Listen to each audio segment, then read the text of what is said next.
So hi மக்கா, இன்றைக்கி வந்து நம்ம வினிகா பிளான்ட் எப்படி ட்ரீ மாதிரி வளர்க்குறதுன்னு பார்க்கலாம். ஸோ நான் ஆல்மோஸ்ட் ஏற்கனவே நான் ஸ்டார்ட் பண்ணிட்டேன். இன்னும் நிறைய பிளான்ட்ஸ் நான் வளர்த்துட்ருக்கேன். ஸோ அது வந்து ஸ்டார்டிங்லேருந்து எப்படி வளர்க்கலான்றதை நான் அடுத்தடுத்த வீடியோஸில் அப்டேட் பண்ணுறேன். ஸோ லைக் பண்ணிக்கோங்க, சப்ஸ்கிரைப் பண்ணி வச்சுக்கோங்க, ஷேர் பண்ணுங்கள் உங்கள் ஃப்ரெண்ட்ஸுக்கும். ஸோ இப்போ நான் என்ன பண்ணுறேன்னா, இந்த சின்ன சின்ன தளிர்லாம் வளர்த்திங்களா, ஏற்கனவே நம்ம கட் பண்ணி விட்டோம்ல, அதில் திருப்பி தளிர் வரும். ஸோ அது எல்லாத்தையுமே என்ன பண்ணணும்னா ப்ரூன் பண்ணி விட்டணும். இப்போ தனியாக எக்ஸ்ட்ராவாக சிலர் நீட்டிகிட்டு இருக்குது பார்த்தீங்களா, அது எல்லாத்தையுமே கட் பண்ணி விடணும். ஸோ கட் பண்ணி விட்டால் தான் அதுலேருந்து இன்னும் அடுத்த பிரான்ச்சஸ் வரும், நல்லா பார்க்க வந்து திக்காக ப்ராடாக தெரியும்.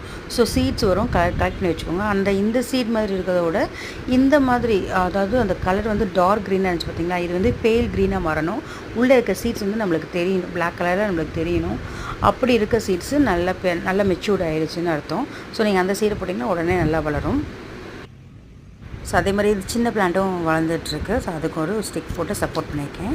ஸோ லைக் பண்ணுங்கள், ஷேர் பண்ணுங்கள்.